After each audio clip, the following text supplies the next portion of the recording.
قرآن مجید کی وہ آیت جو بچے بچے کو یاد ہے کہ انا للہ و انا الیہ راجعون، ہم سب اللہ کی طرف سے ہیں اور ہم سب اللہ کی طرف پلٹ کے چلے جائیں گے۔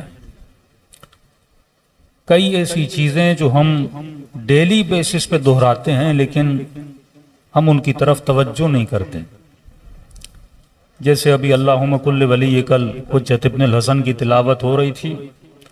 کئی لوگ ایسے تھے جو دعا پڑھ رہے تھے اور کئی ایسے تھے جو دعا سن رہے تھے اور کئی ایسے تھے جو عادتاً سن رہے تھے، توجہ نہیں کر رہے تھے۔ تو اکثر ہماری دعائیں قبول اس لیے نہیں ہوتی کیونکہ جو لفظ انسان ادا کرتا ہے اسے یہ پتہ نہیں ہوتا کہ میں ادا کر کیا رہا ہوں، تبھی انسان کی دعا قبول نہیں ہوتی۔ فرق انسان اور حیوان یہ ہے کہ حیوان لفظ ادا کرتا ہے لیکن اسے پتہ نہیں ہوتا کہ میں ادا کر کیا رہا ہوں۔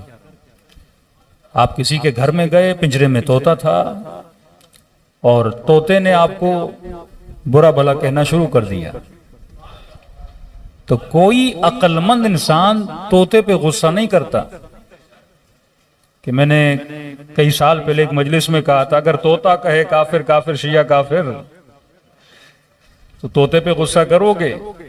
کہ نہیں مولانا۔ میں نے کہا کس پہ غصہ کرو گے؟ کہ جس نے سکھایا ہے،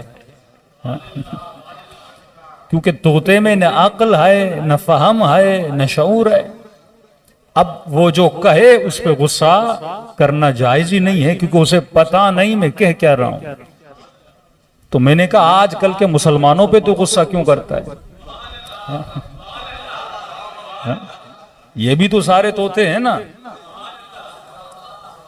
ان کو کیا پتا کہ یہ کہہ کیا رہے ہیں؟ غصہ اس پہ کرو جو ان کو سکھاتا ہے، جو ان کو بتاتا ہے۔ جب انسان طوطا بن جائے، جب اس کی عقل نہ رہے صرف نقل رہے، جب اسے یہ پتا نہ ہو جو میں اپنی زبان سے لفظ ادا کر رہا ہوں اس لفظوں کا مطلب کیا ہے۔ ایک جوان نے، ایک نیوز اینکر خاتون تھی، اس کا کلپ مجھے دکھایا، کہا کہ مولانا دیکھیے مولا علی کے فضائل کتنے بیان کر رہی ہے۔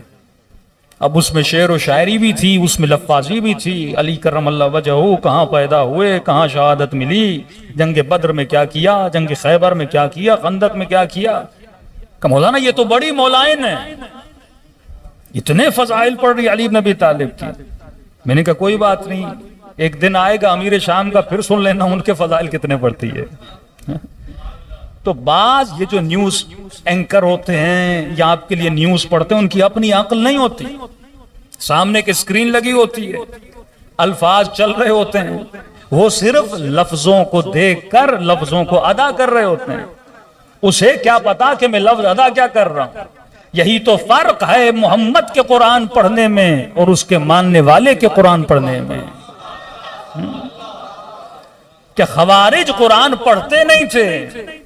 کیا کربلا میں جو امام حسین کے مقابلے میں آئے تھے وہ قرآن نہیں پڑھتے تھے؟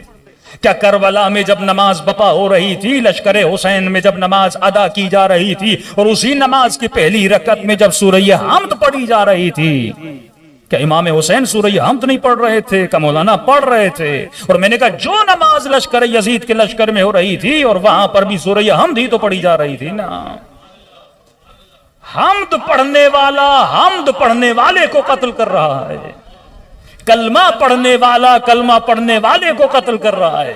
فرق یہ ہے، ایک وہ ہے جو زبان سے جب لفظ ادا کرتا ہے تو لفظ سمجھ کے ادا کرتا ہے، دوسرا وہ ہے جو صرف لفظ ادا کرتا ہے۔ ایک آدمی جب حسین حسین کرتا ہے تو سمجھ رہا ہے میں کس حسین کا نام لے رہا ہوں، اور دوسرا آدمی جب حسین حسین کرتا اسے نہیں پتا، وہ صرف عادت کے مطابق ایک طوطے کی طرح، ایک اس انسان کی طرح جسے لفظوں کا نہ معنی پتا ہے نہ مفہوم پتا ہے۔